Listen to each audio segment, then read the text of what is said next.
NRO2 general Bajwa ने दिया है, सारी कौम को पता है। मुझे पता है कि मैं जब कहता रहा, जब मैं गवर्नमेंट में था, मैं जनरल बाजवा को कहता रहा कि ये 30 साल से चोरी कर रहे हैं, इनके ऊपर करप्शन केसेस हैं, नैब आपके नीचे है, आप नैब कंट्रोल करते हैं, मेरे नीचे ही नहीं है, क्यों नहीं इनके केसेस आगे बढ़ाते? पहले तो हमें सारा वक्त ये बताते रहे कि फिक्र ना करें सर, हो रहा है सब कुछ, सर अभी कुछ हो रहा है, पहले तो हमें ये बताते रहे। आहिस्ता आहिस्ता हमें पता चला कि इनकी तो कोई नियत ही नहीं है करप्शन की। मुझे फिर कहना शुरू हो गया कि जी आप मुल्क की इक्तिसादियात को ठीक करें, इकोनॉमी को ठीक करें, भूल जाए इसको, ये अकाउंटेबिलिटी को। कभी कोई महज़ब माशरा ये इजाजत देता है कि बड़े बड़े लोग जो अरबों रुपए की चोरी करें, आप कहें उनको भूल जाएं, उनको NRO दे दें, और आप छोटे छोटे चोरों को पकड़ना शुरू करें और समझें कि आपका मुल्क तरक्की कर सकता है? क्या चीन पागल है जिन्होंने 450 वजीरों को जेलों में डाला है पिछले चंद सालों में? क्या जो प्रेसिडेंट शी जिनपिंग है उसको स्टेट्समैन माना जाता है? उसने वो काम कर दिए जो दुनिया में किसी ने किया ही नहीं है। 70 करोड़ लोगों को उसने गुर्बत से निकाला है चाइना में पिछले 30 सालों में।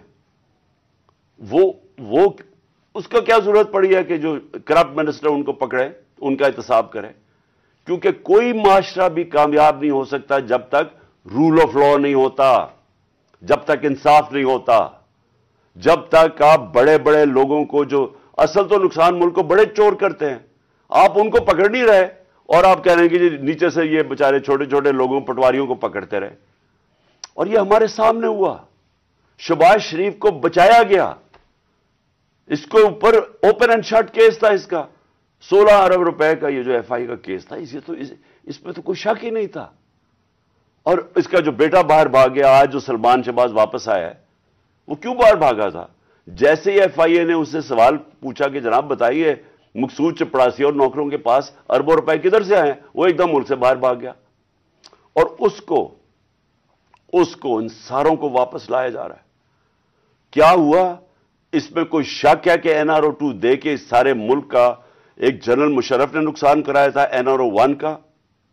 इस मुल्क ने भारी कीमत अदा की उसकी, 4 गुना ज्यादा हमारा कर्जा चढ़ाया इन्होंने 10 सालों में लूट मार करके। अब फिर जब इनके ऊपर केसेस थे, 1100 अरब रुपए के केसेस हैं, वो इन्होंने फिर उनको NRO2 दिलवा दिया। तो कौन था इसका जिम्मेदार? किसने ये किया था? जनरल बाजवा ने किया था। मैं आपको चीजें इसकी तरफ दिखाना चाहता हूं कि कैसे कानून इन्होंने बनाया जिसमें बचे लोग, जिसमें हर किसी को बचाया गया। इन्होंने जनाब नैब लॉ की सेक्शन 4 में अमेंडमेंट की, उसके अंदर यह फैसला, उसके अंदर कौन बचते हैं? राजा परवेज अशरफ बच जाते हैं और शायद खाकान अब्बासी बच जाते हैं।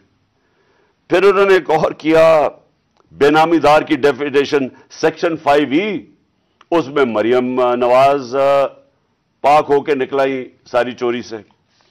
फिर उन्होंने सेक्शन 9, जिसके अंदर शहबाज शरीफ बच जाते हैं, और उस जिसके अंदर के अगर आप किसी और के नाम पे, यानी अगर आप मैं प्राइम मिनिस्टर हूं, मैं अपने खानदान के नाम पे चीजें लूं, तो इसका मतलब कि आप जवाबदेही नहीं है। तो जो TT के सारे केसेस थे शहबाज शरीफ के, वो उससे पाक हो गया।